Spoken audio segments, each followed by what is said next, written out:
Google Pixel Watch promises the Android smartwatch that finally nails health, battery, and brains. Either we have reached smartwatch nirvana, or it is the same one-day battery with Fitbit paywalls in a prettier shell. On paper, you get Snapdragon W5 Silicon, Wear OS improvements, advanced heart rate with multipath sensors, ECG, skin temperature, CEDA stress tracking, fast charging, 5 ATM water resistance, and tight Pixel phone integration. Sounds criminally generous, but here is the thing: specs do not equal experience. Here is what caught my attention. I wore it daily, tracked workouts, slept with it, and field-tested notifications and LTE. I have put the direct link to check current pricing in the description, but before you click anything, let me show you what I discovered after 3 weeks of testing. The Pixel Watch claims are straightforward. It is the cleanest Android watch with reliable fitness, all-day battery, and frictionless smarts. 24-hour battery life, even with always-on display if you are careful. Fitbit-grade health. Accurate HR, ECG, stress insights, sleep scores. Seamless Google ecosystem, maps on wrist, wallet, assistant, tap to unlock, fast pairing. Premium build and comfort with quick charging and 5 ATM durability. Sounds solid, right? Pretty bold claims, but here is where things get interesting. Reality check. They claim 24 hours. What you actually get is 18 to 30 hours depending on use. Here is why.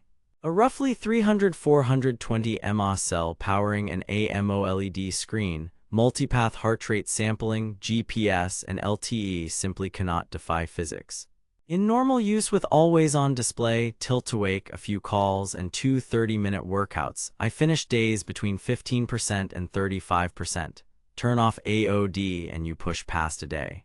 Go hard with GPS or LTE and it is bedtime by dinner. That is not bad for Wear OS, but let's be real here. Multi-day endurance, this is not. They claim best-in-class heart rate accuracy. What you actually get is very good optical HR that keeps up with interval work better than many Wear OS rivals, but wrist-based tech still struggles with rapid spikes, cold weather runs, and loose fit. Evidence. Steady-state runs matched a chest strap within 1.3 BPM, VO2 max intervals lagged and overshot peaks by 5.8 BPM.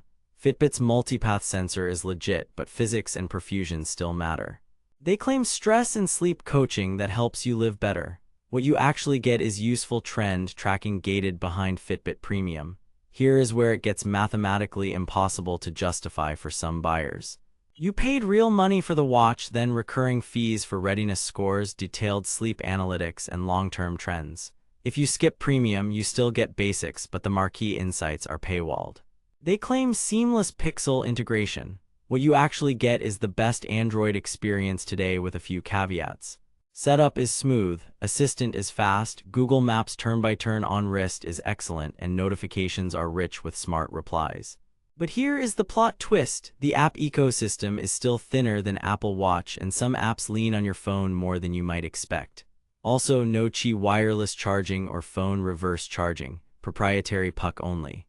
They claim durable, premium build. What you actually get is a comfortable, compact watch with solid materials, but the bezels are still noticeable on the 41mm size. The larger variant improves readability and battery, but it is not a tiny watch. And proprietary band lugs mean higher accessory costs and fewer third-party steals. The marketing does not mention that those band prices add up fast. Here is where things get interesting. GPS performance. Dual frequency style accuracy is strong in open sky, and city canyons show fewer zigzags than older Wear OS watches. But thick tree cover and tunnels still wobble. In a 10 km city loop, total distance was within 1% of a calibrated route. In a mixed forest trail run, it drifted 2-3%. That is good, but not absurdly perfect. But wait, there is more. Safety features like fall detection and safety check are well implemented. LTE models can handle quick calls away from your phone, but sustained LTE hits battery hard.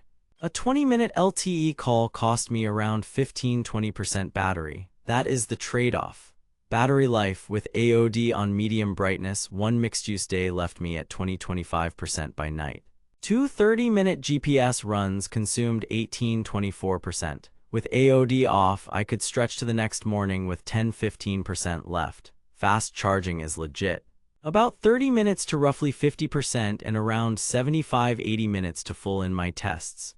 No wireless stand charging, just the magnetic puck. Health and fitness, the multipath HR sensor is the star. Steady runs, cycling, and brisk walks track closely to a chest strap. Interval sprints show some lag, which is normal for optical sensors. ECG is accurate for spot checks and AFib detection. Sleep tracking nails duration and stages directionally, but the richer insights like daily readiness and long-term trends sit behind Fitbit Premium. If you are serious about coaching metrics, factor that subscription. Build and comfort. The case feels premium, is lightweight enough for sleep, and the domed glass looks beautiful. The bezels remain visible, though the larger size helps. 5 ATM and IP ratings mean showers and swims are fine. Here is what nobody tells you. The proprietary bands and lugs are great for quick swaps but make third-party options pricier, and cheap knockoffs from random sellers can have fit tolerances that slip. Stick to reputable brands. Smart features and apps. Notifications are best in Android, crisp, actionable, and synced. Google Wallet works reliably for taps. Maps on wrist with haptics is excellent. Assistant is fast for timers, smart home, and dictation. App selection is better than a couple years ago, but still lean versus Apple Watch. No Qi charging is a bummer on trips. Also watch for marketplace red flags. Some third-party listings push open box units as new or bundle questionable chargers. I dug deeper through multiple investigation sites and user reviews. Consistent praise targets comfort and HR accuracy. Common complaints are battery just okay, bezels, and the premium paywall. Recommendation: recommended for most Android users, especially Pixel phone owners, with one caveat.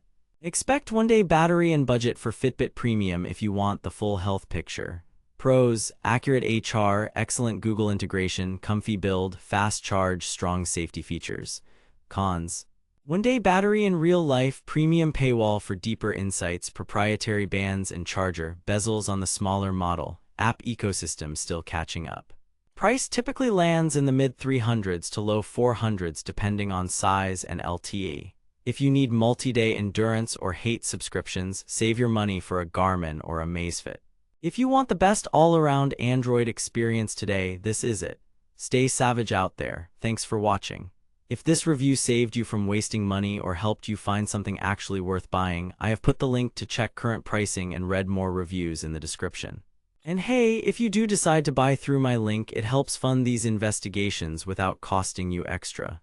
Got questions or want me to pit this against Galaxy Watch in a brutal head-to-head? Drop a comment. Next up, the Endurance King Showdown. Sub if you like truth over hype. Catch you in the next one.